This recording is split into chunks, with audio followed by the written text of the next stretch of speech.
Hi friends, welcome to Jaya's garden. நம்ம ஒரு 3 நாளைக்கு முன்னாடி தான் இதை நல்லா ப்ரூன் பண்ணிவிட்டோம். அவங்க எல்லாருக்குமே தெரியும். அந்த 3 நாள் எல்லாம் எவ்வளோ பூக்கள் பூத்துருக்காங்க பாருங்களேன். கேட்டிங்களா? ப்ரூன் பண்ணின உடனே இவ்வளோ பூக்கள். அது மாதிரி இந்த செல்லக்குட்டி பாருங்கள், எவ்வளோ பூக்கள். இவங்க தினமும் பூப்பாங்க. அப்புறம் கேட்கவே வேண்டாம், செம்பருத்தியிலையும் ஒரு 6-7 பூக்கள் இருக்காங்க. இவங்க விதைக்காக விட்டுருக்கேன். அழகாக விதை உருவாகிட்டுருக்காங்க. நம்ம டெய்லியுமே விதைகள் இந்த இதோட விதைகளை சாப்பிடும்போது ஏதாவது ஒன்றில் ரொம்ப ஹெல்த் வைஸ் ரொம்ப நல்லது. அப்புறம் இவங்க கேட்கவே வேண்டாம், ஊத்து குளிஞ்சி மனம்னா மனம், அப்பா செம்ம மனம். ஸோ இன்றைய செல்லக்குட்டிகள் இவ்வளோதான். அது போக கேட்கவே வேணாம், கத்திரிக்கையில் இருக்குது பூக்கள். அதுக்கப்புறம் வேறு எங்கே இருக்காங்க இந்த மஞ்சள் அழகிகள்.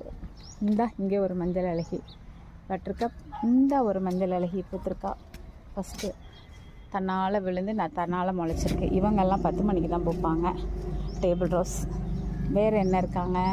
இவங்களை பாருங்கள், அழகிகள் கூட்டம். வரிசையாக அணிவகுத்து நிற்பாங்க. சூப்பராக. ஓகே, இன்றைய அழகிகள் கூட்டத்தை பார்த்துட்டிங்களா? ஹாப்பியாக இருக்கீங்களா? நான் கிளம்பி வந்திருக்கேன் இன்றைக்கி மேலே. ஏன் காலையிலேயே இன்றைக்கி எடுக்கல அப்படின்னா, இன்றைக்கி நம்ம எழுந்திருக்கிறப்பயே கொஞ்சம் முடியலை.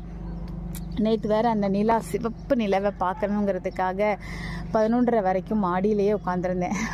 9 மணிக்கு ஃபெர்டிசைட்லாம் கொடுத்துட்டு அப்படியே இங்கேயே உட்காந்தாச்சு. அப்படியே படுத்துட்டேன் தரையில். வானத்தையே பார்த்துட்டு 11:30 வரைக்கும் உட்காந்ததில் கொஞ்சம் டயர்டாகிடுச்சு. அது ஒன்று. அன்றைக்கி ஒரு ஏனோ தான சமையல் தான். அதுக்கப்புறம் பார்த்திங்கன்னா கொஞ்சம் சளி பிடிச்ச மாதிரி வேறு இருக்குது. ஸோ நமக்கு சளி பிடிக்குது அப்படின்னா தலையில் நீர் கோத்துக்கும், அவ்வளோதான். அதுதான் பிரச்சனை, வேறு எதுவும் இருக்காது. ஒன்றும் பண்ணலை. ஸ்கூலுக்கு தான் கிளம்புறேன். தான் ஏதாவது ஆவி பிடிக்கிற வேலையை பார்க்கணும். ஓகே, ஏதோ ஒன்றுக்காக ஒரு விஷயத்தை நம்ம இழந்து தான் ஆகணும். ஸோ நேற்று அந்த நிலவை பார்த்து ரசிக்கணுங்கிறதுக்காக இன்றைக்கி கொஞ்சம் தூக்கத்தை இழந்து கொஞ்சம் டயர்டு, கொஞ்சம் இல்லை நல்லாவே ஒரு டயர்டில் தான் இருக்கேன். ஓகே, அது ஒரு இன்றைக்கி ஈவினிங் தூங்கினா தான் சரியாகும்.